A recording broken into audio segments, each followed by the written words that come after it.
You're most welcome to today's show. This is a unique one which has never taken place before. You are always used to seeing me interviewing various people. Maybe I interview this, that. But today we are doing something that is unique. And what is it? Most of our ladies, including me, we don't know how to cook certain foods. So we are going to have a weekly program where we cook different types of home food. So it might not necessarily be Niengaga Azande. It can even be South Sudan. You can make your order. How do you make your order? Comment, tell us that the next show you want to see us cook this. And of course, when you make an order, you know what, whatever that has to take place. So we shall always cook it for you and show you the process from where we start to where we stop. I'm still your girl, Naye Rose Gishai, and today you might have been seeing me and think that this is a slekwe. Actually, we do cook, and today I'm going to take you through traditional food Ngaga Azande Gadia. So we are going to learn how to cook cassava leaves and the basic way on how you can cook it. Then you will rate my cooking, and also you can add on something and be like, you know what, you messed up here, maybe you were supposed to do this. So today we are going to do this together with you, so keep tuned. Cassava leaves, as you have seen it, is the staple food, and basically we can call it the traditional food of the Azande people, and it's the sauce. We accompany it with cassava flour. So we have to mingle the cassava flour and then accompany the sauce with. But normally they cook it with groundnut paste, or you can call it groundnuts, then plus palm oil. You don't miss the palm oil. So basically when you get it, the first thing you do is you get it from the garden, if you're getting it directly from the garden. And if you have bought it from the market, they will give you like this. And when they give you like this, the first thing is to pluck and select what you need out of it and what you don't need. And when you're plucking, you make sure that you only get the leaves. That's what you sort out. Then after getting the leaves, there are times when you get these leaves, some are old, some are fresh, so it depends. And today we have fresh ones.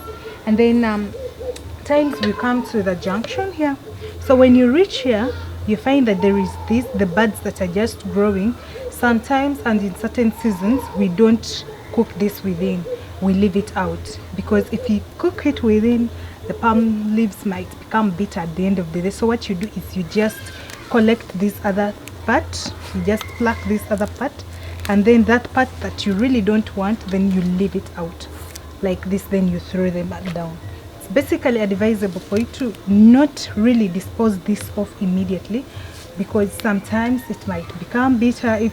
If you share this process with someone, like let's say you're cooking it with your sister or someone, then you have to keep these leaves. At the end of the day, we have a belief that among the Azande that if you get this and enter it under the fire, then you might prevent it from becoming bitter. So continue watching the process, and don't forget to subscribe to Azande Pictures, where you'll always be tuned, and yeah, you'll get more about this. So basically when you're done with plucking the leaves and then sorting out what you want, the next step you go to is you need to steam this. Like you have to put it in hot water. It stays there for a minute. It's not that you're cooking it already, but you just make it at a steamed temperature so that all of it becomes soft, so that when you reach the process of pounding it in a mortar, it will not be that hard for you, or it will be soft. So we are going to the process of getting this and putting it into a hot water that you have already seen that is boiling here, and then steam it, and then later on we get it out and then show you the next process.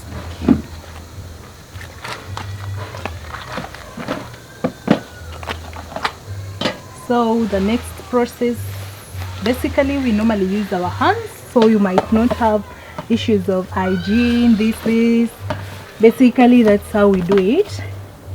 Then afterwards you can turn it, stir it a bit, and the more you stir, you see how it becomes. Then you make sure that all of it there is like, yeah, becomes steam. Then after you making sure that all of it is immersed in water and all of it has fallen, then you leave it to boil a bit before you remove it. And make sure that it doesn't become brown in the process. It should stay in its green color, because if it becomes brown, then that's another thing. Then afterwards, after it being in water for some time, then you have to remove it out of the hot water. And here I'm trying to remove it out of the hot water. And then after removing it, I bring it back here and then spread it, so that since it was in hot water, it doesn't become brown, let's say. Yep, so that it stays in its green color. So basically, after you getting it out, you can decide to leave it in to get fresh air and then become cold, or you can get real hot water, that is cool one, and then pour inside. For me, I decided to first leave it, and after leaving it for some time, here you see it, then I pick it and then squeeze out the water. That is the other water that we used, and it is now cool. The reason why we first leave it like this is to avoid burning yourself and the other issues. So here I squeeze out that water, and then after squeezing out the water, as you can see, I add it to this to make sure that then here I have what is left for me to pound, and I'm going to show you how the pounding is going to be done. So basically here, after me having this, I now choose which to enter into depending on the size of the mortar that you're using. So basically the one that my mortar can accommodate, so you divide it into halves. So these are like 2 rounds that I'm going to pound. So I have to pound it until it becomes to a bearable minimum that you can eat. Depends on the size, because different people, some want it too thick, others just want it cut up down like that. So basically we are going to start the pounding process, and the pounding process really needs energy, so you have to have something in your stomach before you do it. So yeah, continue. So here I'm trying to pound it.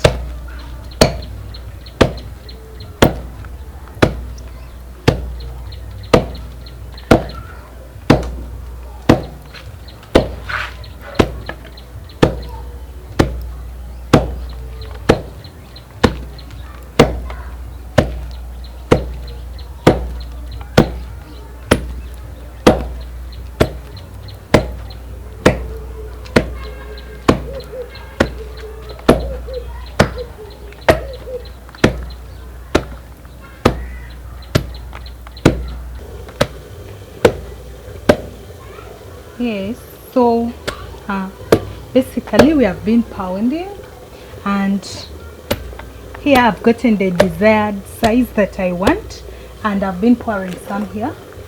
So I'm going to get this also and pour it into this, and then transfer it to my hot water that I already put on fire for it.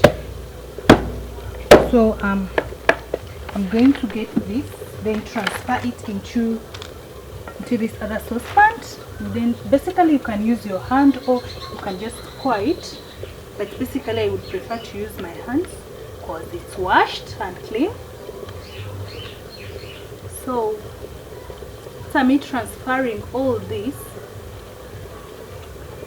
then I got my desired size that I wanted. Put back.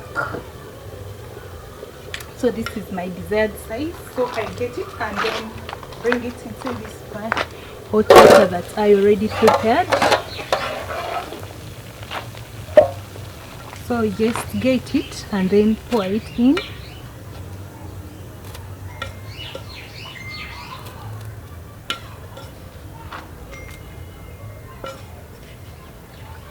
Then basically putting it inside, and then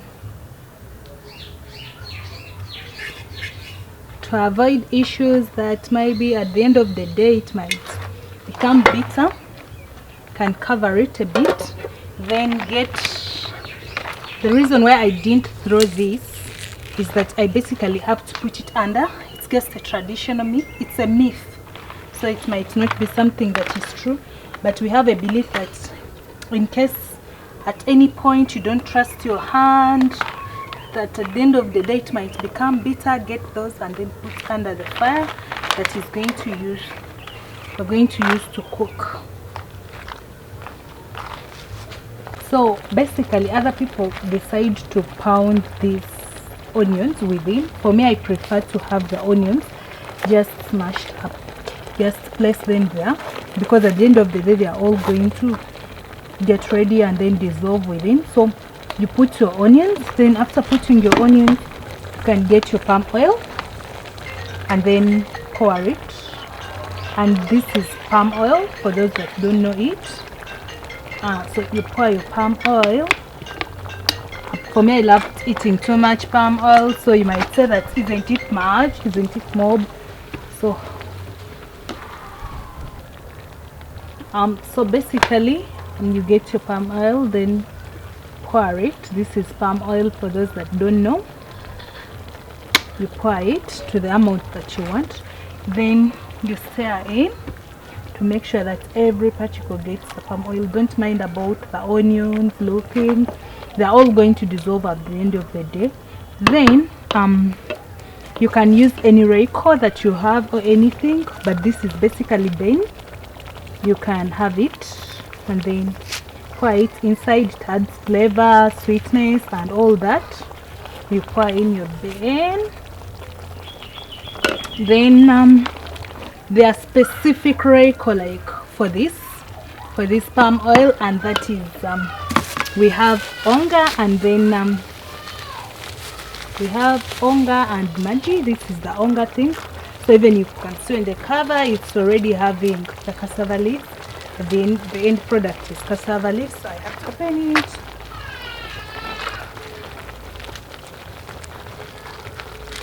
So after opening it, I also pour. The color is also green to show you that this basically deals with cassava leaves. Then yep, then you can get your normal Maggi. Don't ask yourself that maybe the ingredients are too much or that or that. Yes, basically that's the liter that you can use, and then you leave it to cook. After that you leave it to cook.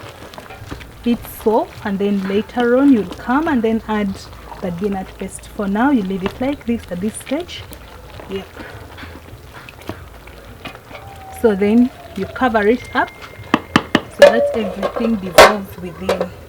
We had to wait, and basically you can wait for like an hour or 30 minutes depending on the amount of fire and then so on. Then you always have to sniff it. It's some people would say that it's not good to sniff something, but you can sniff it and know that the other smell, the natural smell of cassava leaves is out of it. And at this juncture, our cassava leaves is ready.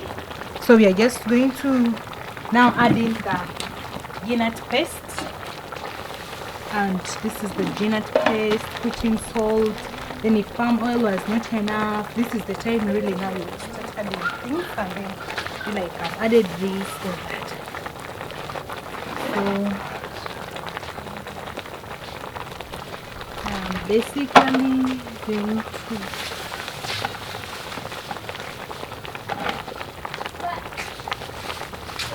get the groundnut and then pour it, and I will be measuring it as a lady.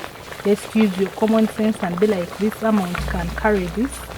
I wouldn't give you any procedure like then you use any mingling stick that you have, but basically I would prefer this type. So here we are trying to mix it to make sure that everything blends together, and then yep. So I'm trying to mix the groundnut. It is the groundnut paste.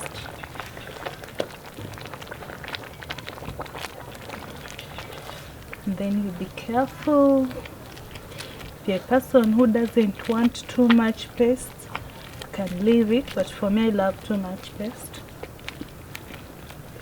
So I'm going to continue until it all dissolves within. Then this is the process. If you're cooking it with meat, anything, you can add it in this process. And then see that your mixtures is okay. So basically I feel like, so all this I'm trying to make sure that the paste blends inside, so we don't have any mixture that the paste was not there, or it's at in specific location, or that or that. Then we kind of feel like the paste is small, so I'm going to add a little bit. And then that's it. Let's be enough. And then yep, so don't forget, I haven't put salt since the one, like since where we started from up to now, I've not yet put in salt. So this is the stage where I put in my salt. You can decide to start with putting salt and cooking it together, but me basically I prefer salt coming after me putting the paste, so that salt is not too much. And then basically with salt I measure as an African lady. I wouldn't tell you this tablespoon or that, just use your common sense and then yeah, put in your salt. And then yeah, you stir to make sure that salt is evenly distributed. And then yep, that's it. This is the mix. And then this is the mix. This is the outcome of what we have been preparing. We're going to see it. And then I basically, having put that, sometimes I just feel like I love a lot of palm oil, so I add it in. And that's how the palm oil is going to be, so that it has too much palm oil, and yeah, something is better. And then the salt and whatever, I just know that I measured it perfectly well. So this is the palm oil. Sometimes you just put it afterwards like this to have its scent all over, and you feel it that you're eating home food. So this is the palm oil mixture with groundnut paste and cassava leaves. Basically this is what we call cassava leaves stew, and in Azande it's known as Gadia. In Lingala they call it sombe, and in your mother tongue you know how you can call it. Basically this is how we cook it. Thank you.